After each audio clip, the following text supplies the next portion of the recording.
Hello, and welcome to the kcrg podcast. We have an official name, we believe. We do. We're going with your trusted local podcast, week 2. Week 2. I am Beth Malicki. I am Becky Phelps. And we both work for KCRG TV9 as anchors and reporters. And our whole newsroom of journalists, we get to have a lot of conversations that you maybe don't get to be a part of when it comes to discussing the day's news. So we think we can bring a little bit of that onto this platform. Absolutely. Hopefully just giving a better idea of how we come to the newscasts, how we organize things, how we come up with leads for our shows even. So we think folks that will be interested in this podcast, and of course there's also a visual element so you can watch it on YouTube or you can listen to it, is folks who want a deeper dive into local news and a better understanding of how local journalism, as you said, comes to be on the air. So we have a couple of stories that we've gone through this week that we are going to take a deeper dive into and hopefully give some of that context. Exactly. Let's get started. We have binders. We do. Binders with the names. It's really exciting. Very excited.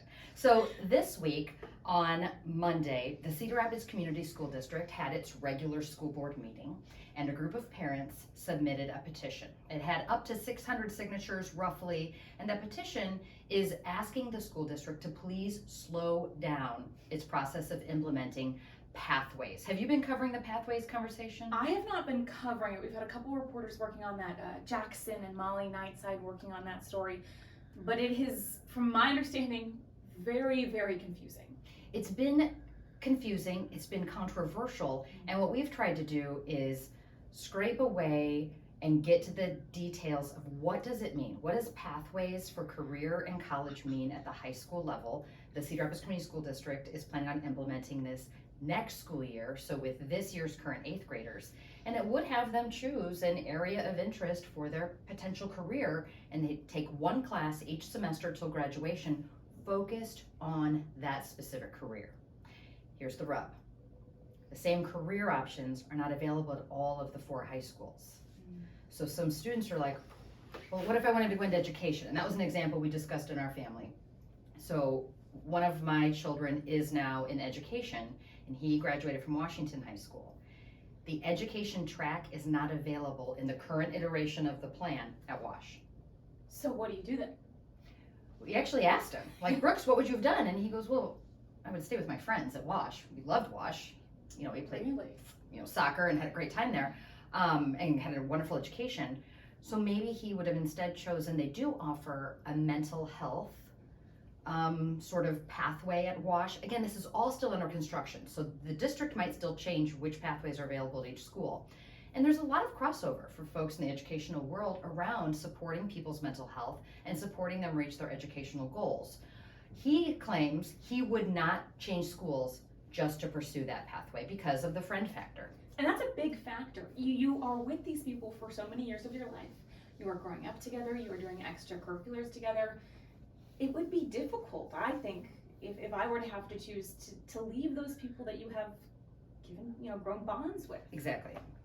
So this week, in addition to the school board receiving this petition from parents asking to please slow down the process, we also learned the results of a survey that was given to not all 4 high schools in the Cedar Rapids Community School District, but 3 of the 4, Jeff, Kennedy, Wash, asking staff, so the teachers and other educational workers, how's morale? And boy, was that survey something. It was surprising to me.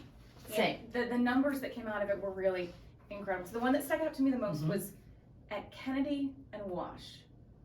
46% of staff that filled out the survey said they would consider leaving the entire district at the end of the year. And that is a big number. It's also considerably bigger than than Jeff's number. Yeah, that was around 20, 23. 25. Yeah. It was like 20% lower. Not just changing schools, because there was an option asking teachers if they would consider changing schools at the end of the year, leaving the entire district. It was interesting in reading some of the open-ended responses. So we're talking hundreds of people took part in this survey, and I'm not able to read just like 1 or 2 comments because the district, or the folks, I don't know if it was the district who conducted the study or the principals. I'm not sure, but it went through like an AI Yes. summary generator, so it gave some chunks of, it got a lot of the keywords that people would fill in and gave us a general idea of the feedback that they were giving. Pathways came up a lot. Pathways did come up, and if it didn't come up by the word pathways, it was hinted at. Although here, one of the AI consolidated comments reads, involve teachers in discussions and decisions regarding curriculum changes and educational pathways to ensure their insights and experiences are considered. We have received some criticism here at KCRG in our coverage of this story because folks say we have not put many teachers on the air. And I think the answer to this, I don't think we put any. I don't think we have mic'd up and put on camera any current teachers in the Cedar Rapids Community School District, not for lack of trying. I don't think we have gotten any teachers to agree. Exactly. We do, hear from people who would like to speak anonymously. For sure. We get anonymous emails, we get anonymous Facebook messages, but so far, at least, no one willing to come forward and go on camera with their face and their name and say, this is what it looks like from inside the school, this is how we are feeling about it. And this is why. And I understand, the Cedar Rapids Community School District is one of the largest employers in Cedar Rapids. So we're talking about thousands of people that we would love to hear from, but they're not at this juncture willing to go on camera, like you said, and put their face and name out there. And I think we can also kind of understand why, fear of retribution. Absolutely. That's what we've heard. But we are getting a snapshot of what those high school educators are feeling based on this morale survey. Yeah. Burnt out came up a lot. It absolutely did. Yeah. Unheard. Feeling like the leadership is maybe not honoring and really listening to the voices of the people who are in the classrooms with the children. I was very surprised, one of the comments from Kennedy on the positive, teachers saying they feel the students' behavior is improving. And they cited two things. Now, this is the Kennedy AI free response. What I mean by AI is they just took the comments and put them into a singular idea. Is that there's apparently a cell phone policy that either is at Kennedy or at the district that they feel is improving student behavior, and then just policies that they're having in the classrooms. Interesting. This is the first time I think I've ever heard educators be like, behavior's getting better. And a lot of those cell phone restrictions or bans have been coming up a lot this year. Yes. Iowa City, I believe, just voted on one. Bingo. And from the stories I've read and the feedback I've heard, it is generally going pretty well. It seems, so the Iowa City one has been an interesting journey. The school year started, obviously in August, and then they put on the agenda, we're gonna start this book study, and we're gonna really dive deep into the issue of technology and students, mental health and learning. And we were like, okay, it's happening all over the state, but they're like, and we're gonna implement it in October. Oh, like this school year. Midway. Like, Just go for it. Exactly. Okay. Well, it wasn't October. They voted on it this week. The Iowa City Community School District voted just on Tuesday, December 10th, to have it's not a ban. It's not a cell phone ban. It's not just about cell phones either. It's, what are the ones you put in your ears? I always call it the wrong thing. Like earbuds, AirPods. I always call them earpods. That's close. It's close. We know what you mean. My kids mock me endlessly. And they mentioned smartphones. Not smartphones, smart watches. That you can still have your smartwatch on, but you cannot interact with it during instructional time. And that's big because young kids can get things like smartwatches just so their parents know where they are, can communicate about lunches and stuff. Yeah, pick me up still early. A huge distraction. I'll hear from our coworkers even that their kids are sending them notifications from the watches in the middle of the day. And it's like, if you're doing this, it's not during recess. It's No, not during it's lunch. during math. Get back to class. So we'll see. Iowa City the school board just passed it this week.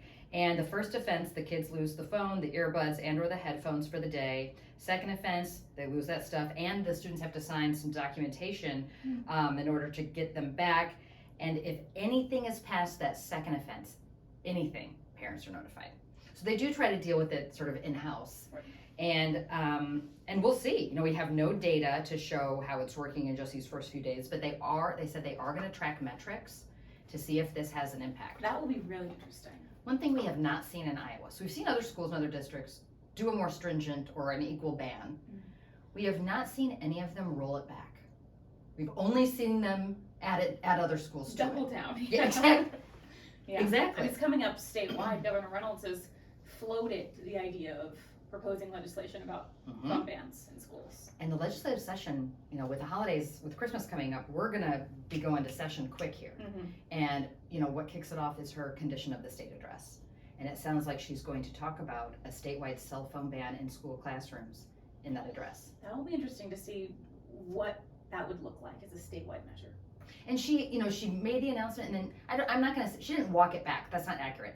She clarified that it's not going to be a hard one size fits all. That like as soon as you enter the building, you gotta drop your phone off. Right. So I'm very curious to see Because guidelines maybe. This didn't exist when I was in high school. This was not a conversation. It's been such an evolving problem. Even when I was in high school, people were just starting to get iPhones at maybe the end of, I graduated in 2016 from high school. At the very end of that, I didn't get a smartphone until I was a senior in high school. Okay. And it was really, even then, like more of a hallway issue. You know, not so much in the middle of class. So, it's evolving, and it's evolving quick. It really is. The watches and the AirPods. Well, and I mean, like, you know, we have longer hair, not long, but so you can put in the ear pods. You have your hoodie up. Yeah. Yes. And you are listening to the best music of your life on Spotify, and you have no idea what's happening. Doesn't matter what trigonometry is anymore. It never did for me either, and that's a me problem. I wish I would have paid more attention. Shifting gears to something so wildly different and awful, and something we have not touched on before, but this is a story we have been covering for months, if not a year. And it's a case of a man who lives in Johnson County, who has been convicted of crimes in Blackhawk County.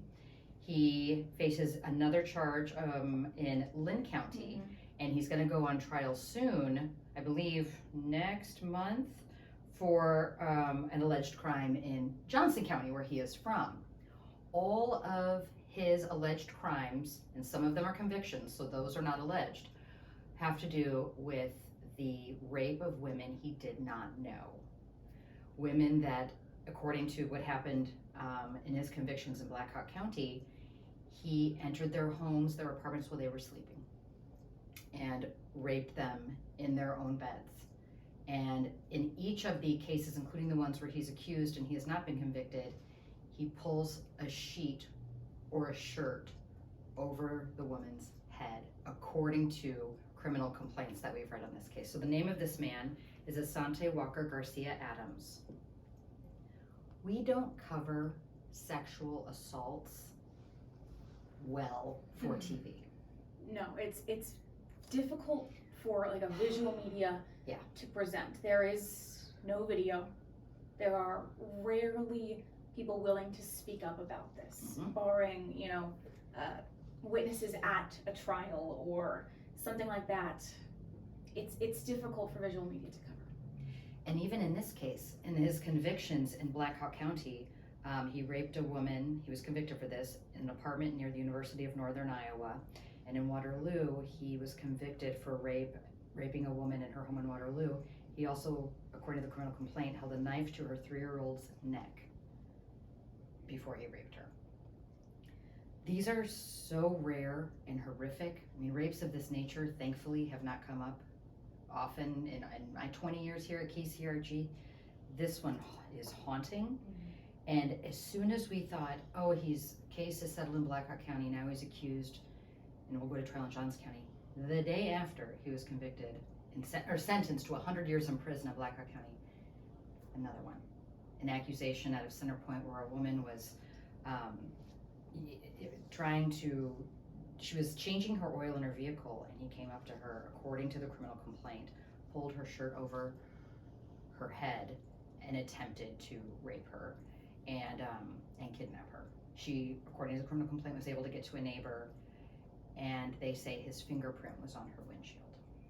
So just unbelievably horrific cases. And again, we did cover the trial in Blackhawk County, but we have a longstanding policy. We do not expose victims of sexual assault unless they agree to be part of the story.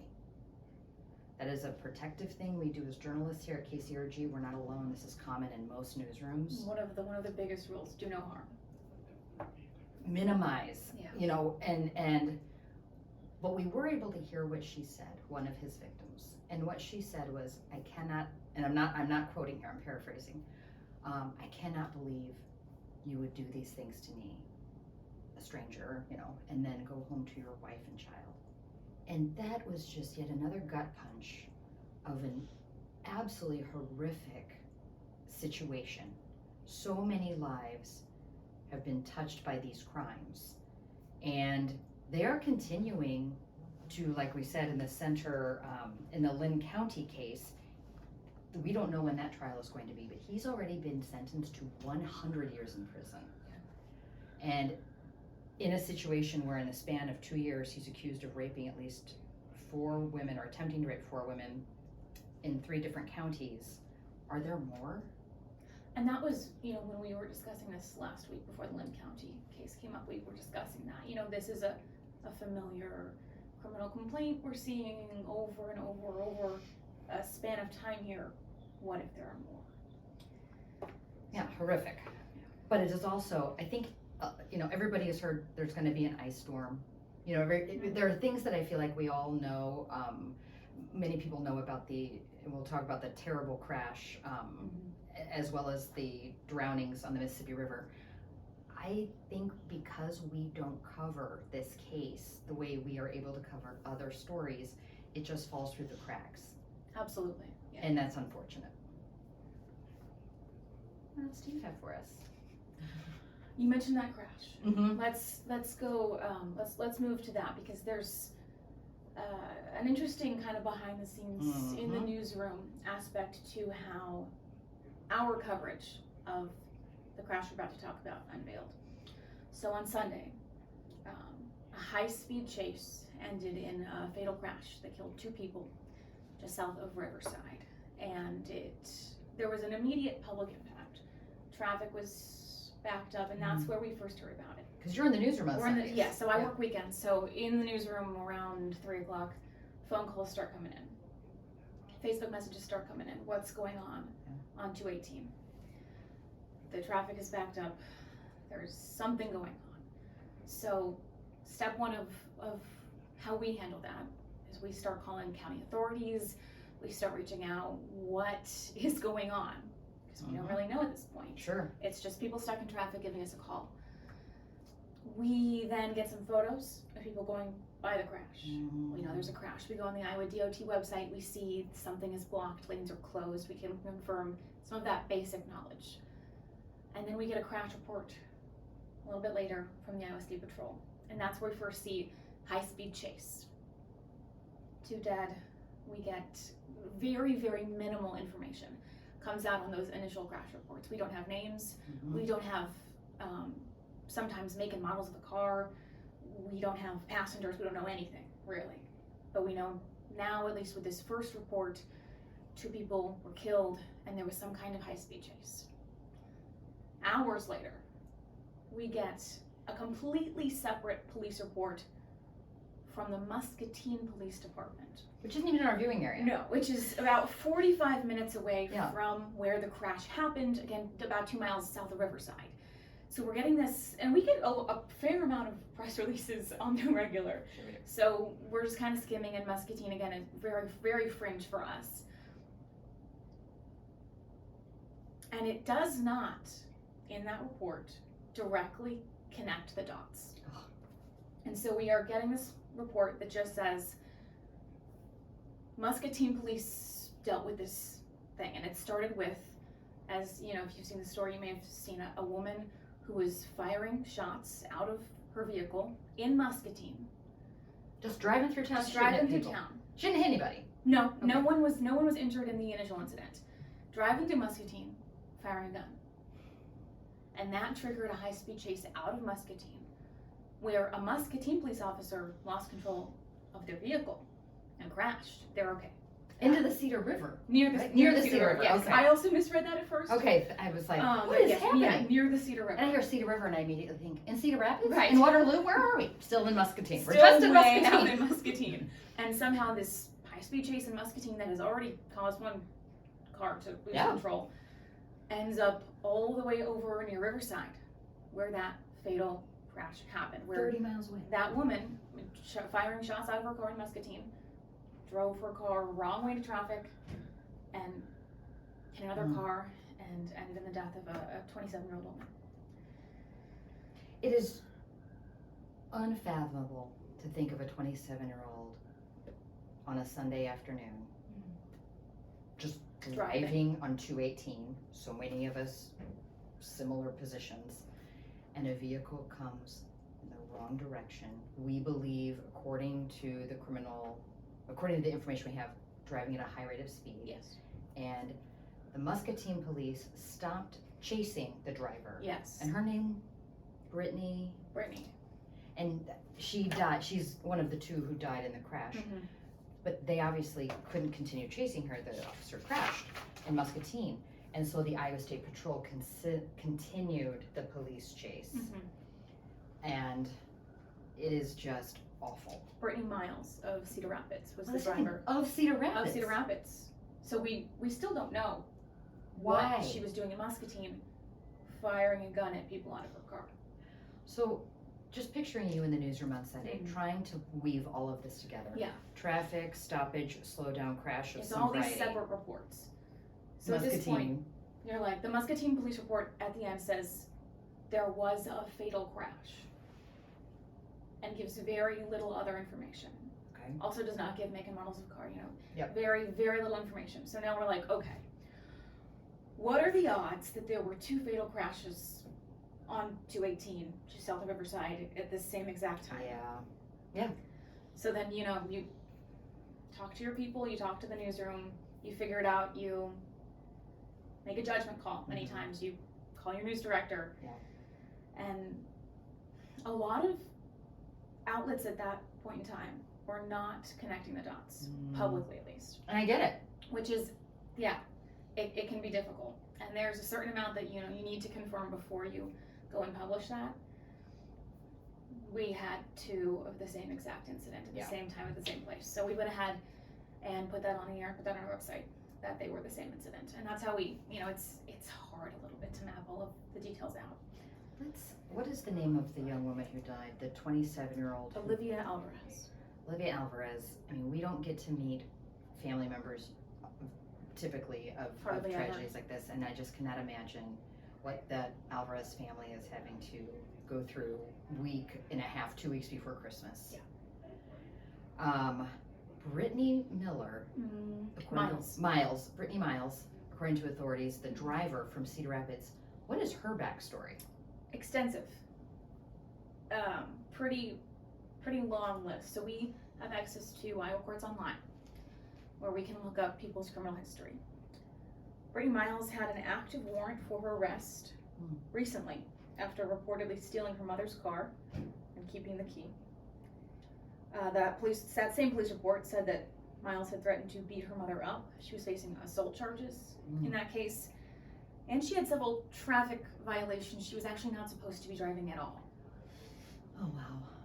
So that kind of context that we then dig up after adds so much to the story here. And there was a incident involving her breaking into a home on the southeast side of Cedar Rapids a few years ago. Yeah.